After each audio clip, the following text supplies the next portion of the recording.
गजा जा रहे ग्लोबल समुद्र फ्लोटिला पर इजराइल का हमला। हिरासत में लिए गए सैकड़ों लोग। पूरे यूरोप में इजराइल के खिलाफ गुस्से का इजहार। कई बड़े शहरों में जबरदस्त प्रोटेस्ट। इटली में ट्रेड यूनियन ने किया पूरे मुल्क में प्रोटेस्ट का ऐलान। अब कतर की सुरक्षा करेगा अमेरिका। वॉशिंगटन वाले आका के हुक्म से बाग बाग हुआ कतर। ट्रंप के पांव धोकर पीने की देर। ठंडे बस्ते में पड़ा मुस्लिम देशों का ज्वाइंट मिलिट्री प्लान। गजा में 66,000 से ज्यादा फिलिस्तीनियों का कत्ल। अमेरिका के कदम चूम रहे बुज़दिल अरब। ईरान पर हमले की तैयारी के बाद अमेरिका ने लगाई नई पाबंदी। पुरानी पाबंदियां फिर बहाल होने से पहले ही परेशान था ईरान। अमेरिका ने दर्जनों ईरानियों पर की कार्रवाई। ईरान की मदद करने वाले देशों को अमेरिका की धमकी, किसी को बख्शा नहीं जाएगा। अक़वाम मुत्तहिदा की सिक्योरिटी काउंसिल की अध्यक्षता करेगा रूस। कहा इस महीने बहुत से काम करना बाकी। वहीं अमेरिका से डिफेंस डील साइन करके डिलीवरी के इंतजार में बैठा तुर्की। अर्दगान ने कहा कि हमने पैसा दिया फिर भी अब तक नहीं मिला F-35 फाइटर जेट। सलाम, नमस्ते, सत श्री अकाल। मैं हूं आपके साथ हर्षिता मिश्रा और आप देख रहे हैं टाइम्स मेल। इजराइल ने फिलिस्तीनियों के लिए मदद के सामान लेकर गजा जाने वाले ग्लोबल समुद्र फ्लोटिला पर हमला कर दिया। बुध के रोज ही इजराइल के हमले से अफरा तफरी मच गई और इन जहाजों पर इजराइल ने कब्जा कर लिया, जिसकी पूरी दुनिया में पुरजोर मजम्मत हो रही है। लेकिन गजा जाने वाले इस मदद के बेड़े पर इजरायली हमले के बाद पूरे यूरोप में गुस्से की लहर दौड़ गई है। यूरोप में फिलिस्तीन के समर्थन में हजारों स्टूडेंट और इंसानी हकूक के एक्टिविस्ट ने बड़ी तादाद में प्रोटेस्ट किया। रोम में स्टूडेंट और उनकी यूनियन ने इजराइल की इस हरकत के खिलाफ प्रोटेस्ट किया है, जिससे घबराई हुकूमत ने कई मेट्रो स्टेशन बंद कर दिए ताकि प्रोटेस्ट के मकामात पर लोग पहुंच ना सकें।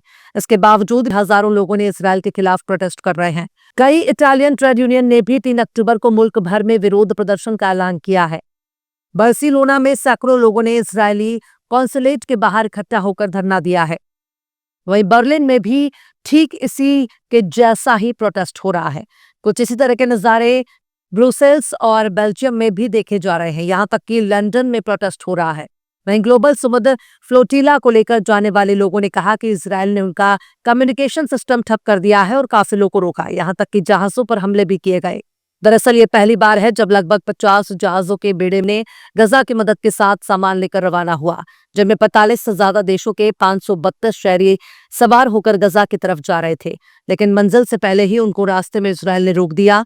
खैर, इजराइल की इस हरकत की पूरी दुनिया में मुखालिफत हो रही है, पर असल सवाल तो उन लोगों से पूछा जाना चाहिए जो इस जहाजों को अपनी सिक्योरिटी दे रहे थे। वहीं दूसरी तरफ इजराइल ने गजा के शहर के लोगों को तुरंत गजा के दक्षिणी इलाके में जाने का हुक्म दिया है और इस इलाके को पूरी तरह से खतरनाक बना दिया है। फौज ने धमकी दी है कि वो इस इलाके पर बहुत ही खतरनाक हमला करेगी, इसलिए लोग इस इलाके से निकलकर दक्षिण की ओर चले जाएं।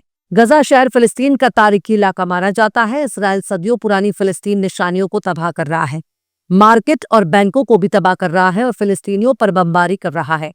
इजराइल अपनी दहशतगर्द फौज के जरिए गजा शहर को धूल में मिला देने पर तुल चुका है, पर अभी भी फिलिस्तीन का नाम लेने वाले ममालिक वॉशिंगटन वाले आका की तारीफ में लगे हुए हैं, जबकि यहाँ पूरा शहर ही उजाड़ दिया गया है।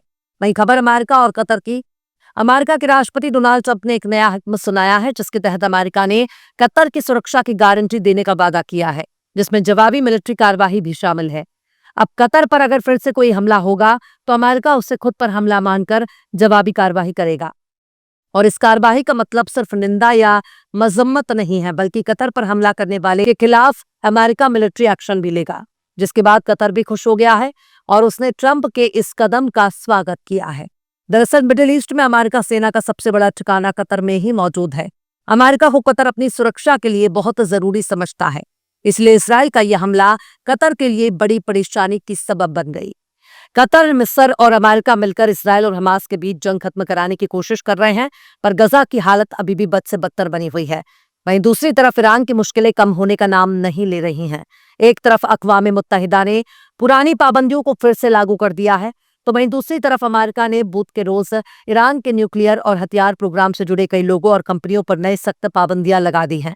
अमेरिकी विदेश मंत्री मार्को रूबियो ने कहा कि 44 लोगों और कंपनियों को निशाना बनाया गया है। इनमें से 5 लोग और एक कंपनी ईरान की organisation of defensive innovation and research SPND से जुड़ी है। मार्को रूबियो ने बताया कि ये संस्था ईरान के 2004 से पहले के न्यूक्लियर हथियार प्रोग्राम का अगला हिस्सा है। इसके अलावा अमेरिका ने 26 कंपनियों और 3 ऐसे पते पर भी नई एक्सपोर्ट यानी सामान भेजने की पाबंदी लगाई है, जो खरीद फरोख्त में शामिल है। रूबियो ने कहा कि यह कदम 27 सितंबर को अक़वाम मुत्तहिदा के सिक्योरिटी काउंसिल के जरिए फिर से लगाई गई पाबंदियों की अहमियत को दिखाता है। रूबियो ने कहा कि हम उन सभी को जवाब देंगे जो तेहरान के हथियार बनाने की कोशिशों में मदद करते हैं। ये पाबंदियां E3 यानी फ्रांस, जर्मनी और ब्रिटेन की रिक्वेस्ट पर लगाई गई हैं, जिन्होंने यूएन सिक्योरिटी काउंसिल के एक नियम का इस्तेमाल किया, जिससे 2015 के न्यूक्लियर समझौते के बाद से रुकी पाबंदियां फिर से लागू हो गई। इससे ईरान काफी ज्यादा परेशान हो चुका है, क्योंकि इससे ईरान की अर्थव्यवस्था और उसके कारोबार पर सीधा असर पड़ेगा। अब बात करते हैं रूस की। अक़वाम मुत्तहिदा की सिक्योरिटी काउंसिल की अध्यक्षता अक्टूबर के महीने से रूस ने संभाल ली है और उसने कहा कि इस महीने के लिए उनके पास बहुत काम है। रूस के नुमाइंदा वासिली नेम्बेजिया ने कहा कि उनका काम काउंसिल के नियमों को ठीक से चलाना है। अगर जरूरत पड़ी तो वे काउंसिल में शांति बनाए रखेंगे और सबसे उम्मीद करेंगे कि वे अच्छे तरीके से पेश आए। नेम्बेजिया ने कहा कि अफ्रीका के मुल्कों के साथ रिश्ते बहुत अहम हैं। वे अफ्रीकी इत्तेहाद की सुरक्षा काउंसिल के साथ मिलकर काम करना चाहते हैं और अफ्रीकी देशों के साथ अच्छे रिश्ते बनाए रखना चाहते हैं। उन्होंने कहा कि वे अफ्रीका के अपने दोस्तों के साथ पुराने रिश्तों को और मजबूत करना चाहते हैं। नेम्बेजिया ने अक्टूबर के खास कामों के बारे में बताया। 23 अक्टूबर को मिडिल ईस्ट पर काउंसिल में खुली चर्चा होगी। उन्होंने कहा कि ये तय मीटिंग है, लेकिन वे इसे और बहुत खास बनाना चाहते हैं। गजा में जो बुरे हालात हैं वो इस बातचीत का अहम हिस्सा होगा। उन्होंने कहा कि 24 अक्टूबर को यूनाइटेड नेशंस डे मनाया जाएगा। इस दिन काउंसिल में यूएन के भविष्य पर चर्चा होगी। उन्होंने कहा कि वे सबको याद दिलाना चाहते हैं कि यूएन पुराना नहीं बल्कि बहुत जरूरी संगठन है, जो दुनिया की बड़ी परेशानियों का हल निकालने में मदद करता है। इस मीटिंग में यूएन के सेक्रेटरी जनरल एंटोनियो गुटेरेस भी शामिल होंगे। नेम्बेजिया ने बताया कि 6 अक्टूबर को औरतों, अमन और सिक्योरिटी पर भी खुली चर्चा होगी, जिसमें फिर से सेक्रेटरी जनरल हिस्सा लेंगे।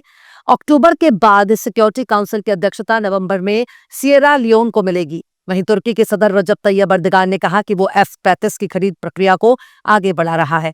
अर्दगान ने तुर्की संसद में दौरान कहा कि हमने अमेरिका को पैसे दिए हैं, फिर भी अमेरिका ने F-35 नहीं दिए। अब हम इस मामले में कार्रवाई कर रहे हैं। बीते जुमेरात को अर्दगान ने अमेरिका सदर डोनाल्ड ट्रंप से मुलाकात की थी, जिसमें फाइटर जेट F-35 का मुद्दा भी शामिल था।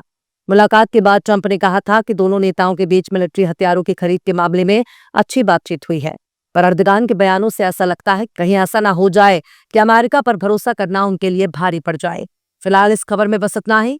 बेबाक, निष्पक्ष, स्वतंत्र पत्रकारिता को सपोर्ट करने के लिए आप हमारे चैनल टाइम्स मेल को जरूर से सब्सक्राइब करें और हाँ, बेल आइकन की घंटी वाली बटन जरूर से दबा दें, ताकि आपको हमारे आने वाले नए वीडियो की नोटिफिकेशन फौरन ही मिल जाए। फिर मिलता है किसी और वीडियो में एक नई खबर के साथ। हर्षिता मिश्रा को दीजिए इजाजत। जय हिंद। अगर अभी तक आपने हमारे चैनल टाइम्स मेल को सब्सक्राइब नहीं किया है तो जल्दी से सब्सक्राइब कर दें और बेल आइकन भी प्रेस कर दें।